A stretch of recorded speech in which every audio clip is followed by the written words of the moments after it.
वक्फ संशोधन के खिलाफ मध्य प्रदेश कांग्रेस विधायक आरिफ मसूद सुप्रीम कोर्ट पहुंचे हैं। उन्होंने सुप्रीम कोर्ट में नए कानून के खिलाफ याचिका लगाई है।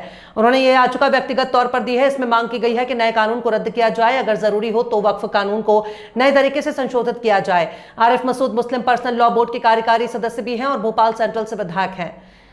अलीगढ़ एक शादी समारोह में शामिल होने पहुंचे समाजवादी पार्टी के प्रमुख अखिलेश यादव ने कहा कि बाबा साहब के संविधान को भी नहीं मान रहे हैं। संविधान हमारी ढाल है, हमारा सम्मान है, हमारी पहचान है, हमें हम हक अधिकार दिलाता है। उससे संविधान में बीजेपी समय समय पर बदलाव कर रही है। कानून व्यवस्था की आज पोल खुल रही है।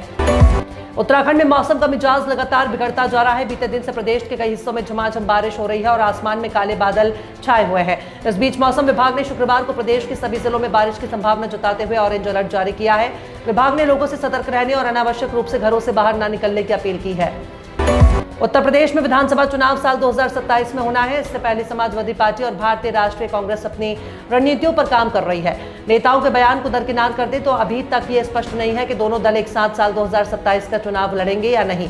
हालांकि सपा और कांग्रेस दोनों ही एक साझा रणनीति पर काम कर रहे हैं। उत्तराखंड की जनता के लिए शुक्रवार को एक और महंगाई की मार लेकर आया है। ऊर्जा विभाग ने बिजली की दरों में सीधी बढ़ोतरी कर दी है, जिससे आम उपभोक्ताओं की जेब पर सीधा असर पड़ेगा। घरेलू उपभोक्ताओं के लिए बिजली दरों में की गई इस वृद्धि से खासकर मध्यम वर्गीय परिवारों और छोटे व्यापारियों की परेशानियां बढ़ने की आशंका है। संभल में हुई हिंसा को लेकर गठित 3 सदस्यीय न्यायिक जांच आयोग ने अपनी जांच तेज कर दी है। आयोग के सदस्य और उत्तर प्रदेश के पूर्व डीजीपी ए.के. जैन ने बताया कि संभल के एसपी कृष्ण कुमार बिश्नोई को बयान दर्ज करने के लिए तलब किया गया था। पूर्व डीजीपी ए.के. जैन ने कहा कि एसपी संभल से हिंसा से जुड़ी पूरी जानकारी, विवेचना की प्रगति और अब तक की गई कार्रवाई के बिंदुओं पर विस्तार से पूछताछ की गई है।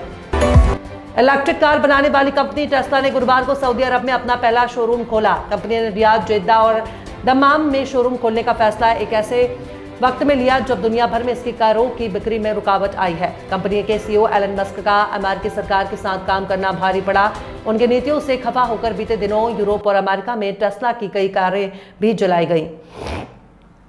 अमेरिका ने ईरानी तेल के अवैध परिवहन पर सख्ती बरतते हुए एक बड़ी कार्रवाई की है। इसके तहत ईरानी तेल की शिपिंग में शामिल संयुक्त अरब अमीरात में रहने वाले एक भारतीय नागरिक और 4 कंपनियों पर प्रतिबंध लगाया गया। इनमें से 2 कंपनियां भारत की हैं।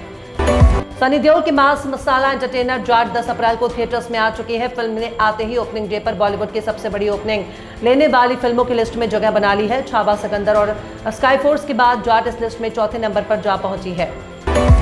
AFC एशियन कप 2031 की मेजबानी भारत को मिल सकती है। भारत समेत इस टूर्नामेंट की मेजबानी के लिए 7 बोलियां प्राप्त हुई हैं। इसमें एक ज्वाइंट बोली भी है। अखिल भारतीय फुटबॉल महासंघ ने AFC एशियाई कप 2031 की मेजबानी के लिए आधिकारिक तौर पर अपनी बोली प्रस्तुत की है।